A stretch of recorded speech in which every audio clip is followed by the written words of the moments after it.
Hey guys, just wanted to do a quick video going over my build.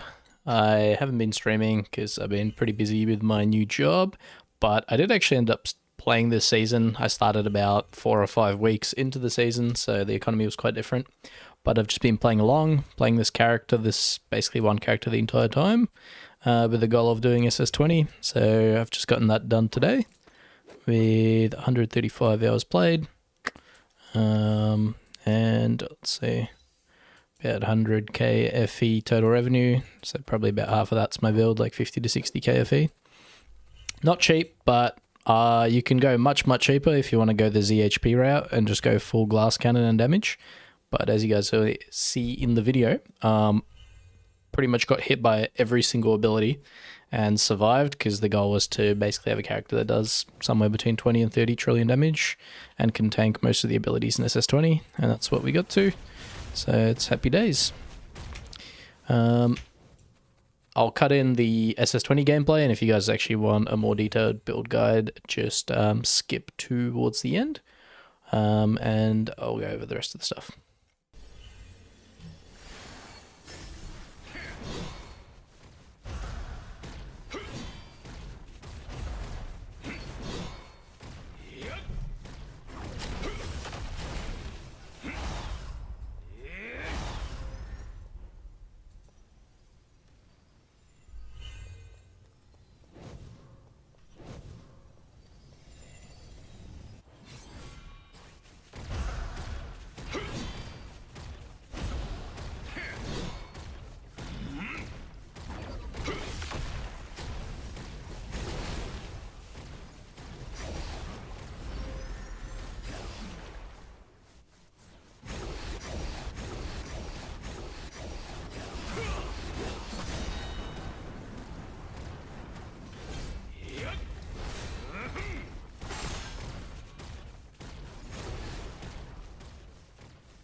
Okay, so basically the idea behind this build is we use 2 sparkle setups with wind rhythm, which essentially just makes the skill trigger on the nearest enemy every 0.5 seconds at T0, and then we have this second section that lets us scale with cast speed and turns cast speed into another multiplier that increases the trigger rate. So essentially we're playing with magnetic field and strobe.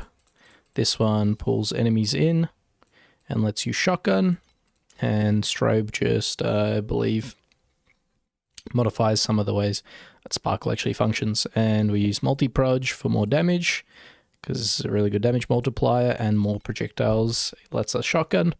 And then we use 2 of these because there's no downside to having 2 setups, basically double damage. I run Shackles of Malice just to apply this effect here, 42% increased curse effect for targets hit. I run Delayed Pain because, as you guys can see, I have a lot of plus levels, so everything gets bumped up a lot. So this goes up to 22% injury buffer. Really, really good on bosses. Run 4 auras, 2 defense auras, 2 damage auras, but you can change this as much as you want. You can go 4 damage auras for even more damage, but honestly, damage wasn't really a problem. My gear's pretty good at this point. Basically, near perfect. The only thing that's not T0'd is the ultimate mods. Same thing here. We're using this 80 base Wilt to scale basically all of our damage. Reap CDR, Tenacity Blessings for Thea 3, a belt for tankiness. Pretty standard stuff if you've played a Wilt build before. I'll put my build code. Essentially, this Truth Necklace can easily be a rare necklace. It's actually probably going to be a lot better. I just happened to self-farm this, went for the double corrupt, ended up hitting an implicit, so rather than selling it, I just used it for my build. I think it's far from the best option in this slot, but it's still very good and does the job. On the trees, going Goddess of Deception with lots of blur scaling. On Warlock, we got Daze for more blur damage. We're just picking up some damage nodes, so you can see the tree in the build code. Yeah, pretty basic stuff, just picking up energy shield and damage, and that's basically the only thing we care about. On Lich, we pick up off the beaten track to fit all of our auras in. Then I get defensiveness for block ratio. We get some block here. And then on our tree, we pick up even more block. I think I might have some block nodes. These are all reaping duration. We've got this dual Kismet to activate the extra curse. And then, what do we got here? Yep, some extra block chance and spider fluid for basically free damage. I think the other one, yep, second spider fluid there. Running triple damage setup with the extra curse pet. And then, oh yeah, we've got memories. Basically all I went for here is block crit, and reap CDR if I could get it. So these are actually quite good. Int energy shield cast speed for our wind rhythm scaling. This is where I'm getting almost all of my crit damage for Vial. Because we have Vial here, which lets us scale with crit. And that's pretty much it. So we got one curse here, one curse from the Kismets. So that's both of our curses. I've got dirty tricks here. This is how I get all of my ailment chance application. Because I pick up 0 wilt chance anywhere else on the tree or on pets. It's all just coming from dirty tricks.